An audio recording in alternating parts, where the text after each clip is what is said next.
Hey guys, welcome to Techies Guru. Today we'll be learning how to scan QR code on Snapchat, and now let's dive right in. To do that guys, first open up our Snapchat app, and now from over here to scan our QR code on Snapchat, you can see the person with the plus icon at the top right corner of your screen. Tap on over there and you will be on the section of your Snapchat where we will be scanning the QR code to add some person or go to the profile through the code. So to do that guys, make sure you have the QR code of that person available on your phone or downloaded on your phone.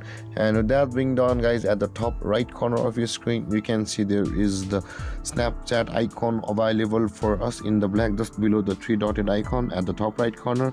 Tap over there and you can see guys, your gallery will open and you will be able to choose the photo on which the person's QR code is, and you will be redirected over here to the profile of that person of which you have the QR code on Snapchat.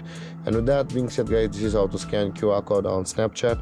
And if you have any confusions or questions regarding the topic, feel free to comment in the comment section below, and don't forget to like, subscribe and hit that bell icon for more videos. Thank you for watching guys. Peace.